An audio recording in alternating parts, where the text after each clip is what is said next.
Hey everyone, welcome back to my channel. It's Zachary just checking in. So today I have a little bit of a story time and then afterwards kind of a really open discussion, putting myself out there and talking about mental health. But first, let's talk about my tattoo. I actually got a tattoo right here on my arm. It says Honor Super Omnia, which is my fraternity's motto, and then there's a rose right next to it, which is our fraternity's flower. And I got that because of how much KDR means to me. But before we get into that, I kind of wanted to talk about my experience getting a tattoo. So I was super nervous, and I honestly didn't think I'd be able to handle a tattoo. I thought I wouldn't be able to handle the pain, but it turns out I was wrong. It was actually fine. I was super scared, but I went to my cousin's tattoo artist, and Abby actually came with me to get the tattoo.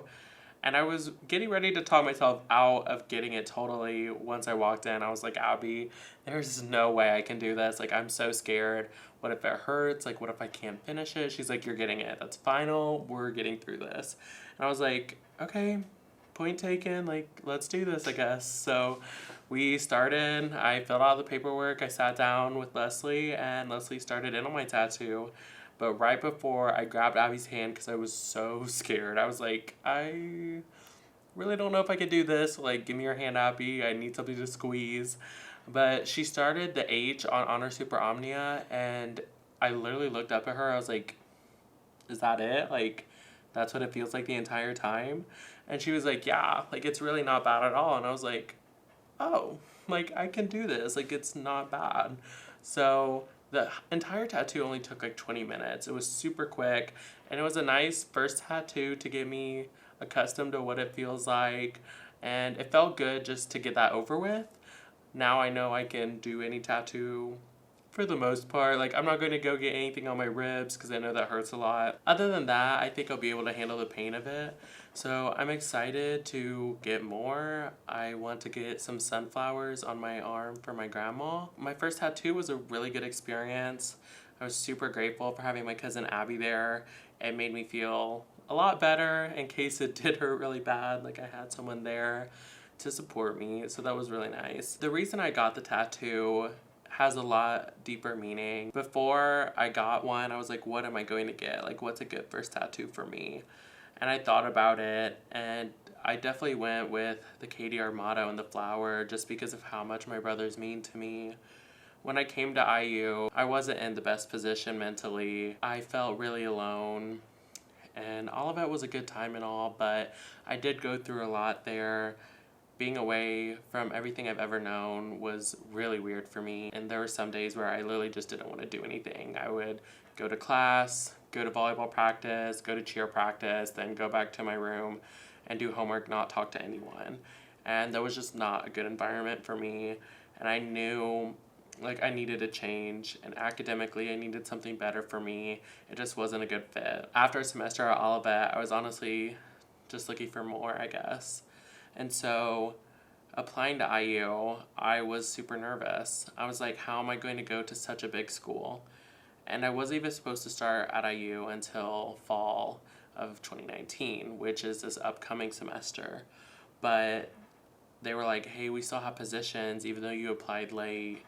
Like, you can still come this semester if you want to. And I was like, that's really putting a lot on my plate, like, just to drop everything at Olivet because I plan on spending the whole year there. But I got all my stuff packed up. I moved out December 5th, and I moved into my apartment here in Bloomington on December 6th. So it was a really quick turnaround, I won't lie. And I immediately started working the week after I moved in. It was kind of just a whirlwind of emotions. I didn't know what to feel. It was crazy. I was on my own in my own apartment now. I didn't know what to expect. I was scared of IU's size. For those of you not familiar with IU, we have an undergraduate size of over 40,000. So definitely bigger than anything I was ever used to, and I was not ready for that. I was super nervous. When I started rushing, Kappa Delta Rho really wasn't my number one. To be honest, I really didn't have a number one. I didn't know if I was even going to end up in a frat at all, or if I got bids. I didn't know if I would accept them. I just didn't know if it was for me. But I ended up getting quite a few bids. I got 5 or 6 bids. The second I stepped in to Kappa Delta Rho's first event, I knew, like, that's where I was meant to be at. And I was hoping that they just felt the same. Kappa Delta Rho was my second fraternity rush event, so I didn't really have much experience, but the first one I went to was very not my thing. I walked in and I was told to come right this way, and they took my picture. We got a tour of the house, and after that, every single conversation I had was exactly the same. They asked me why I was rushing, what my name was, and why I was interested in that frat. Those were the same 3 questions I got asked by every single person. But at KDR, it was just so different. Like, everybody really seemed like they were there to get to know me. They asked why I came to IU, like why I decided to transfer, what I was looking for in a frat, and why they think KDR would be a good fit for me. And honestly, I just knew it was a good fit. On the TV, they were playing Smash and Mario Kart, and I was like, okay, like I could definitely see myself here. Looking back on it now, I'm so glad I realized that as quickly as I did. I dropped a lot of other frats quickly in the rush process, and I made sure I made it to every single KDR event there was. With my anxiety, I was very stressed to see if I was going to get a bid from them, but I did end up getting a bid, and I was just so happy. I literally signed it right then and there. I said I didn't need any time to think about it, and that's exactly where I wanted to be at. I wouldn't have changed anything. I know that's exactly what I was meant to do, and I do have my forever family here. The reason I got the tattoo, though, I feel goes a lot deeper than just rushing a frat. When I came here, I was in a really fragile position mentally. All of it had kind of hurt my mental health, to be quite honest. I felt even more alone and isolated than I did before, and I had struggled with depression and anxiety all throughout high school. And, you know, my whole time at Martinsville was a difficult time. Like, even though I had really close friends, and I'm so grateful for those friends, I know that even though we aren't the closest anymore, like, I'll always have those friends from Martinsville, and that's really good to know. But I was in the closet all of my time for Martinsville, for the most part. I had it come out willingly. But I did have multiple instances when people were like, you're gay, like, we all know that you're gay. I'd walk down the hallway and get called gay slurs. It was definitely a hard time for me, to say the least. I didn't feel welcome, and in such a Republican town, I really didn't feel like that's where I was meant to be. And so I went off to a boarding school. I went to Indiana Academy. After going to the academy, I realized that not everybody was like that, and people were so accepting of who I really was. And so towards the end of my junior year, when I felt comfortable, I did come out.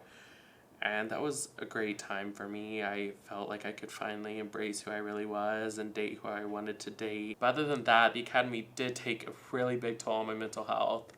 I was super depressed all of the time. I had anxiety attacks almost every single day because I was so stressed out about getting all my work done. I had to stay up most nights, and it was just really hard for me. And that hurt. Like, I didn't really know what to do or who to go to. And throughout my experiences at Martinsville and at the academy, I had a lot of friends who I realized weren't really my friends. I had a lot of people turn their backs on me, and some people came back, and I'm grateful for those friends, but some people hurt me beyond repair, and that's unfortunate, but I did grow from it, you know, and I'm so much stronger now. So I wouldn't trade those experiences for anything, but I do wish I would have handled it differently. I have always felt like putting my emotions onto somebody else, telling them how I'm feeling. I feel like I'm being a burden when I do that.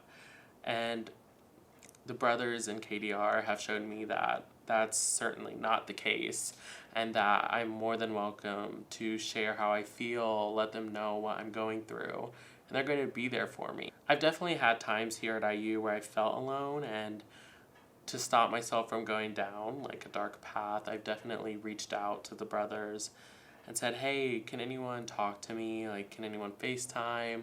Could we go grab dinner to get my mind off things? And every single time I've asked, there's always been at least one person there. And most of the time, I have over half the frat available saying, yeah, let's go do something. And it's so nice to have such a huge support system like that. I have the best friends and brothers I could ever ask for, and they have helped my mental health so much. And that's the perfect reason for me to get that as my first tattoo. I don't know why people struggle. I don't know why people have mental health issues. Like, I don't think anybody does. The important thing is that through my experience, it's made me so much stronger. Have I struggled a lot? Undeniably, I have. I've gone through a lot of things that I don't know how I really made it through it. The academy was probably the toughest of those 2 years that I've struggled. I was away from my family. My parents started going through a divorce. I had to deal with the fact of coming out. It was a hard time. It was a really hard time. And to be honest, there were moments where I didn't really know what my outcome was, didn't know what my future held, and I didn't really know if I'd be here. And to look back on it now, it's just so crazy to me. And I know it's so cliche because I thought it was so cliche when people would tell me, like, oh, it gets better. I cannot tell you how many times I've heard that and how annoyed I would get. I would get so angry when people would be like, oh, it gets better. I'd be like, no, it doesn't. It does not get better. There's no way it can get better. But, like, it does. It really, truly does. I'm so happy with where I am right now. I'm so happy at IU, and I have the best support group with my family, my friends, and my brothers. I'm so grateful for everything, and the biggest thing I can tell anyone struggling right now is that you have to be open and honest about it. For years, I tried to hide what was really bothering me, especially with me coming out. I tried to hide who I was. I felt like I was a burden if I ever talked about my mental health issues to anyone who I wasn't super close with. Like, if they weren't a best friend to me, I didn't feel comfortable telling them. There's so many people available to help you. There's so many people that want to help you, not just that are available to, they want to help you. They want to help you get over your problems. And most importantly, they want you to know that you matter. Like, you do matter to someone, whether you see that in the moment or not. I guess my point with this video is to just put myself out there and let you guys know that this hasn't been easy for me growing into the person I am now. It's been a really rocky road with a lot of dark places, but now that I'm here, I wouldn't trade anything. I'm so happy with my life. I still have bad days here and there, but with the support system I have, I know I'm going to be okay in the end. I've cut off toxic people in my life recently. I've cut off toxic friendships, and I'm really, unfortunately, like, sometimes that has to happen, and I'm really sad about that, but it's what's best for me, and sometimes you have to start looking out for yourself. And my brothers made me realize that my happiness is important, and I can't let people around that are going to make me toxic. I have some really close friends outside of the fraternity that I know I can rely on for anything, and I also have all my brothers, and now, like, I know that if I do struggle, there are people there. And to anyone who feels like they don't have someone there for them, please send me a DM, send me a Snapchat, text me if you have my number, DM me for my number if you want it. Like, I will be here for you. I've been through it all. It's not easy. It's not easy whatsoever. And I'll never paint the picture that it is easy. And I might not be able to relate what you're going through at that moment, but I promise it does get better. If you ever need someone to listen, I'm here for you. I'll do my best to make you see the brighter side of things, but if you don't want to hear that and you literally just need someone to vent to, please hit me up. I don't want anyone to ever feel like they're alone. I made myself feel like I was alone when I was surrounded by people who care, and I've grown enough to realize that I do have a lot of people that care about me. To those watching this that I have really close relationships with, thank you. I really wouldn't be here if it wasn't for you. And I've had some rough times, and, I came out on top of it. I didn't really mean for this to be an emotional video, But, you know, sometimes I feel like you need to put it all out there, and if this video makes even one person feel like they're worth it and they have someone, then it's definitely enough for me. So thanks, guys. I'll see you next time.